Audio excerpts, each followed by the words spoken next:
Ooh, look at that. Time to take a close, detailed look at the Benchmade 810 Contego. Stay with me, guys. This is going to be an interesting one.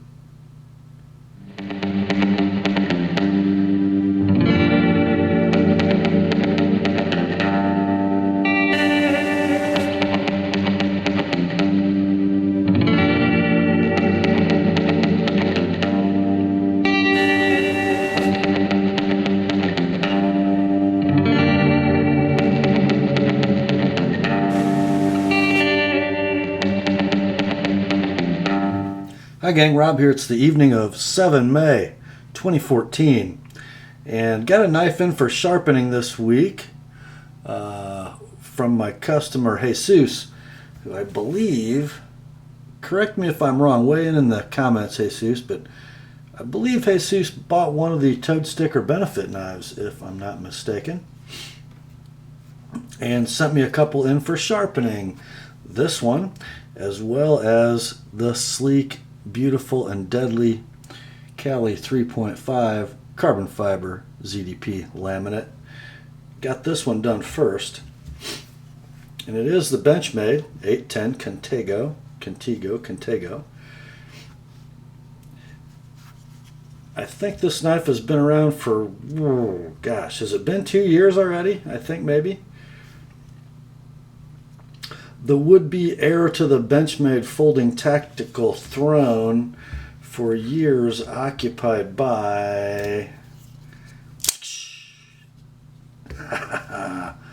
my beloved Benchmade 710.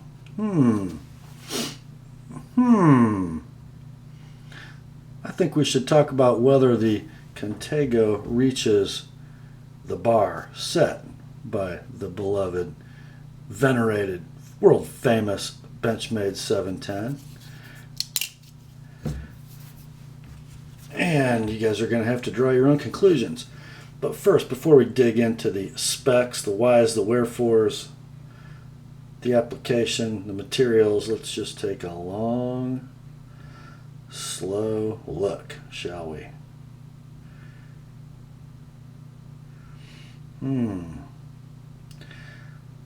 I see lots of really pointy G10. I see a very oddly sized choil. I see something in this area that doesn't look quite stock. We'll talk about that as we go. I see a beautiful polished version of Benchmade's deep carry pocket clip. I like that so much better than black paint. Nothing new here. Axis lock. Pretty swoopy handle, wouldn't you say? And then we get to this blade. This isn't a McHenry and Williams design. Let's see if you can pick it out, fellas. Yeah, recognize that boomerang? Recognize the blade shape? Yeah, it's a Warren Osborne design. First we had the 940 in the modified reverse Tonto, and then we got the 950 Rift. It grew a little bit, it got a little swoopier in the spine, and now in the 810 we had a big old 4-inch, very nicely flat ground, very thin behind the edge, modified reverse Tonto. What's that blade stock you figure, guys? 4 millimeters now? Much thicker than either the 940 or the 950. The blade steel, let's see if we can get a shot of that for you. Right behind the thumb stud. Yeah, look at that. CPN M4. Isn't that interesting? We'll talk about that as we go on. Take a look at the other side. Of course, as you can see, nice gleaming near mirror polished edge. Worth noting, notice how that bevel, that mirror polished bevel, is not very broad. I almost replicated the factory grind, which was very consistent at about 16 degrees. I am loath to reprofile CPN M4 if I don't have to. And because this is so thin behind the edge and the factory grind was so consistent, yes, a Benchmade with a factory grind very consistent. I did get a little wonky at the tip. Had to improve that symmetry at the sharpening bench. But this is not an overly thick knife behind the edge, which is great. Especially given the steel application, and yes, we will talk about that. That coating looks a little different than we're used to seeing from Benchmade, doesn't it? Now, when this knife was first released, Benchmade's marketing literature listed this as clear Cerakote.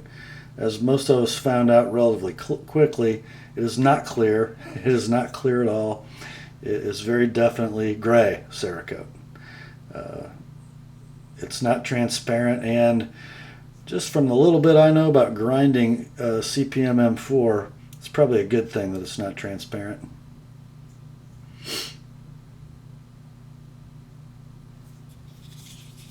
This is a manual action knife, and man, this is such a long knife, and I'm in so close to the camera. I might seem a little clumsy with it, guys. Let's talk about some specifications, shall we? We talked about the thickness of the blade stock. I believe it to be 4 millimeters. The blade length on this thing is listed at 3.98 inches. The handle length at 5.3. So basically we got about a 9.3 inch knife overall, don't we? Thickness of the handle is 0.55 inches, a little over half an inch thick. The weight, 5.92 ounces, so pretty heavy, actually. Pretty darn heavy. We do have some stainless steel liners that are skeletonized. And although the exterior profile of these liners is stamped, these ridges, I won't really call them jimping, I guess you could call them jimping, are stamped.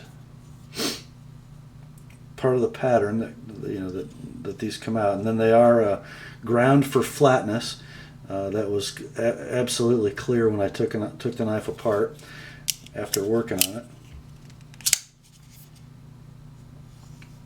I want to talk a little bit about M4.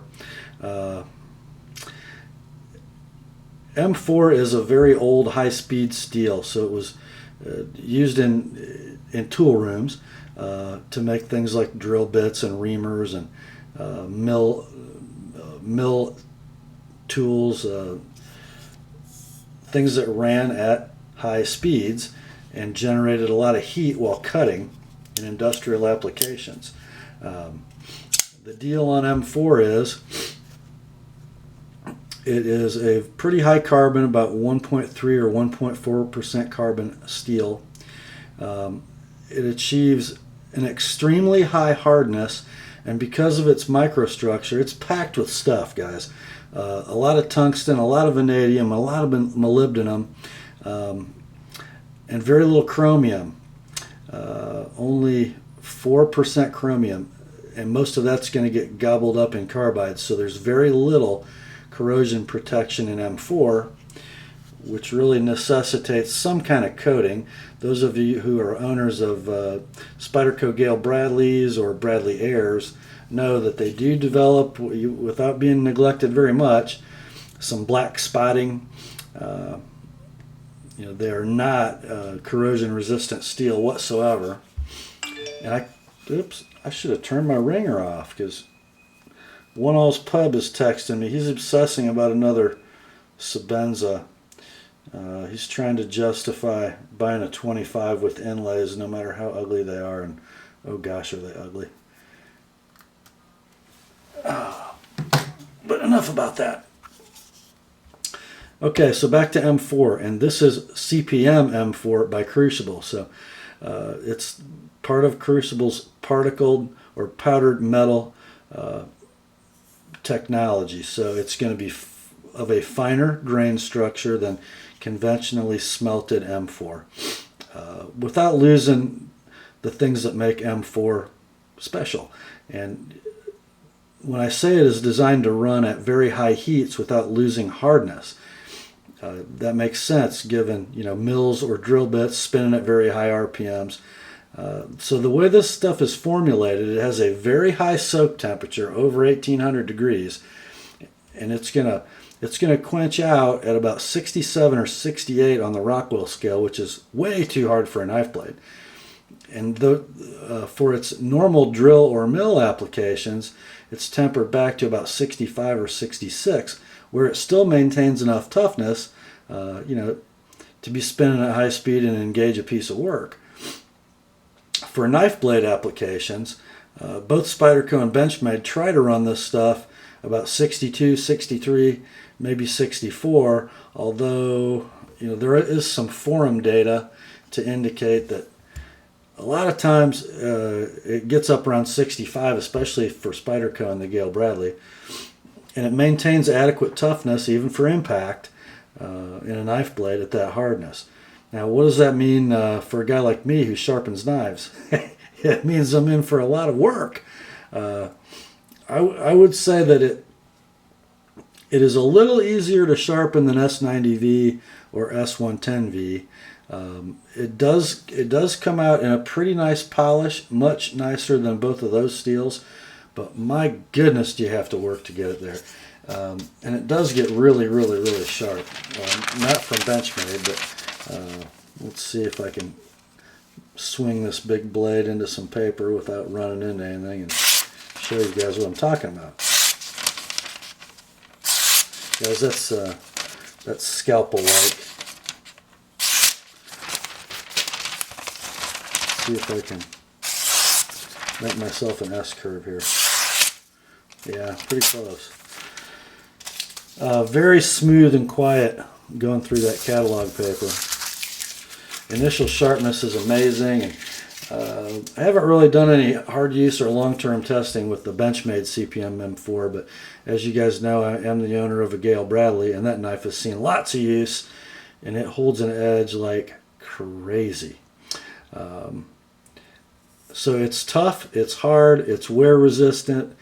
It's really a great knife steel as long as you're a sharpener who doesn't mind being at the bench for a while, and as long as you either take really good care of it if it's uncoated or you put some kind of coating on it, as Benchmade has with this Cerakote.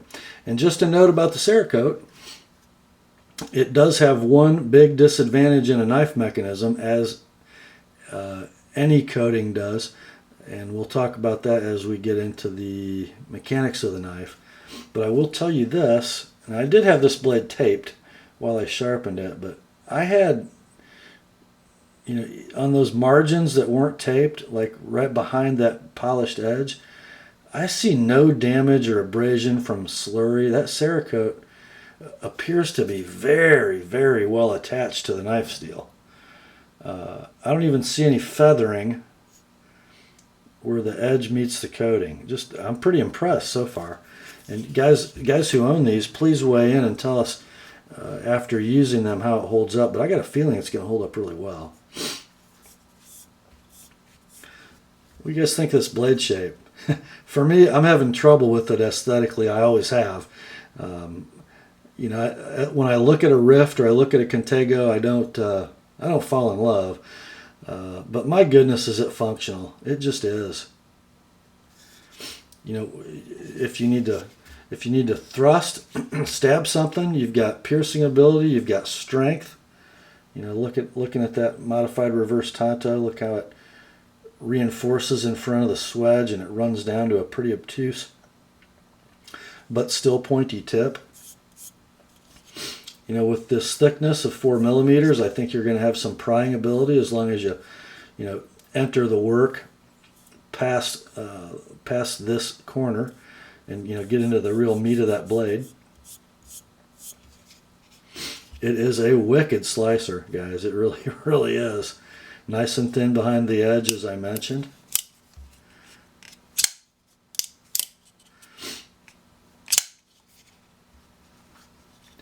Lots of reach, lots of cutting edge. Good belly. You know, this is a tactical knife, but I would classify it in sort of that tactical field folder application. You know, if you're a soldier and you're deployed and you're in you know, a harsh environment and you need your knife to be a tool as well as a defensive or offensive weapon, I think the Contego would serve well in that role. You know, whether it's processing firewood, whether it's cutting up food, whether it's killing a bad guy. Pretty good knife, I think. Now I want to get into the other aspect of this coating that's not so good, and Benchmade has had issues with this on lots of axis lock knives with coatings over the years. Their BK1 coating is no different. You know, they don't really do a DLC or a PVD coating. Their stuff is kind of sprayed on, and what you end up with is some issues in the pivot. Some bad centering, some kind of muddy, sticky, gooey pivot action. They've attempted to do some kind of a secondary operation on most of these coated blades. This one is no exception. They actually come down with an end mill and skin that coating to try to make two parallel sides. And you can tell that they weren't to start with because the mill does not clean up evenly. Like on this one at the back of the tang, it's bare metal and then it kind of fades up to coating. I don't know if it's parallel now because I do have all the blade play side to side adjusted out of this knife, but I can't get it super free to be there. Still not broken in either. The axis lock just sticks just a little bit, and that's a function of the coating on the back of the tang. You can see where the lock bar is starting to rub it off just a little bit, but as it wears in, that axis lock will loosen up just a little. And you have a little bit of catching where the flanges slide across the liner, and as they sort of burnish in, that goes away. This one's just not quite there yet. Kind of an unwieldy beast. And I do want to talk about ergonomics a little bit. In case I didn't mention it, the handle is a machine G10 with a pretty aggressive texture up here on the flats, and then this sort of 3D work in a scallop pattern, very Osborne-ish. You notice something similar to this on the Rift. I think you could see as we were doing our sort of 360 at the beginning, you have some points, some very sharp edge here on the spine and also in the inside of the handle. I did do a little work on the inside of the handle. We'll talk about that in detail as we go along, but let's talk about ergos first. As it comes from Benchmade, and this is why I've never owned one of these knives, this choil is just not the right size. Your hand really searches for where it wants to be. It sort of pushes the index finger back, and then the middle finger kind of wants to land on that point. As it came from the factory, that was a huge problem because, as you can see, there are, 5 peaks in this jimping. There used to be 7, ending about right here. And that last one was really pointy. And Jesus asked me if I could remove that last peak for him. I said sure, and I ended up actually taking 2 because after I removed one, I was still getting poked pretty good in that finger. So we removed both peaks,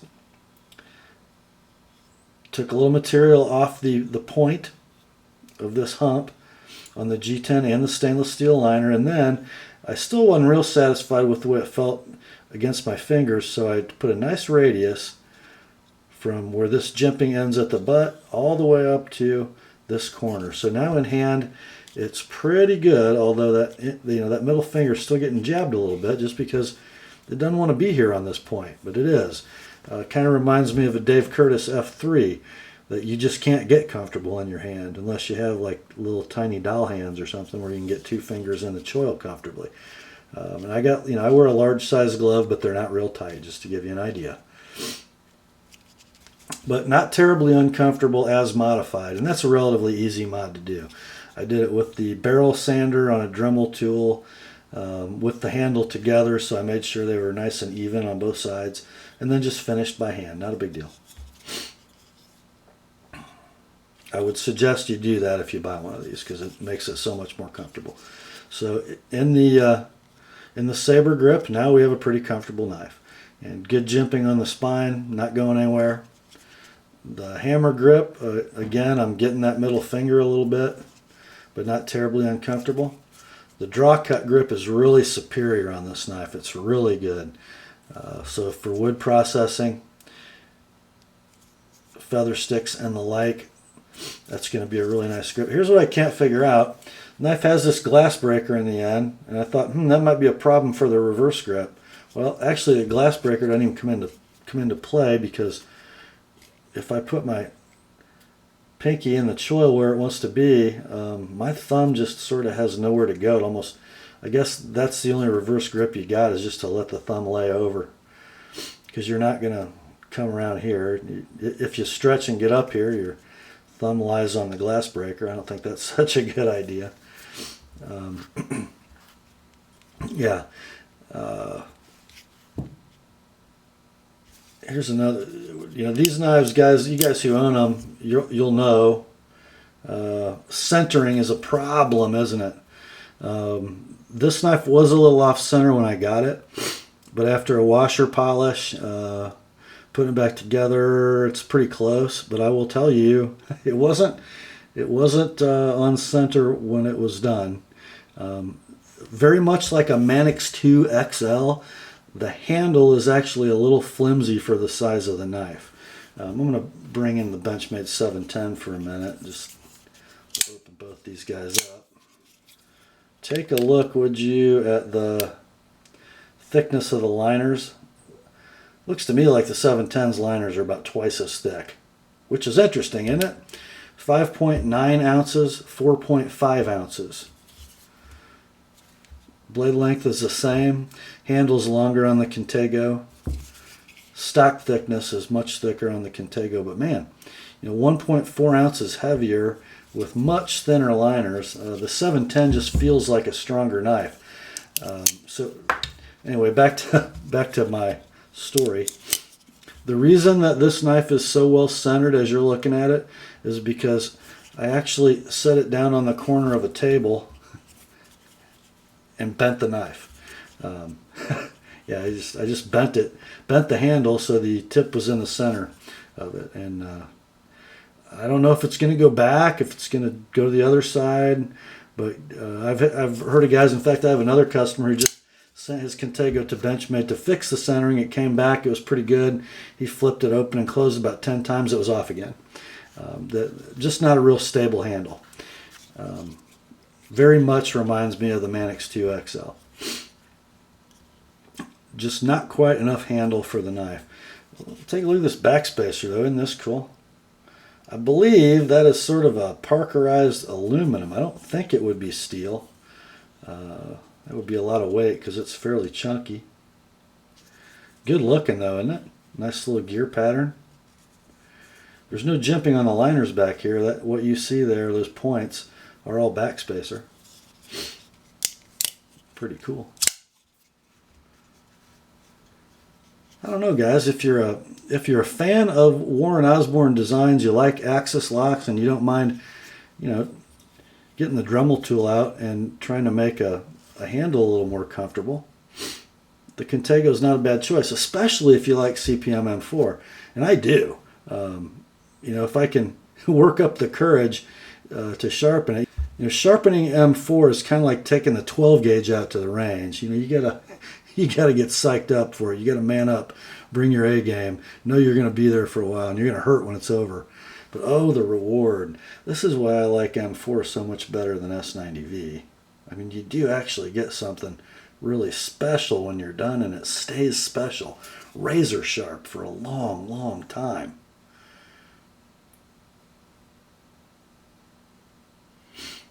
They just don't ever need much maintenance, and they do respond to stropping very nicely indeed.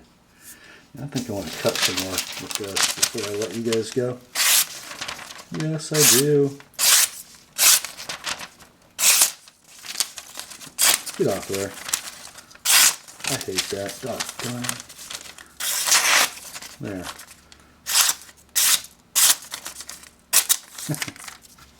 Yeah. I'm such a little kid sometimes.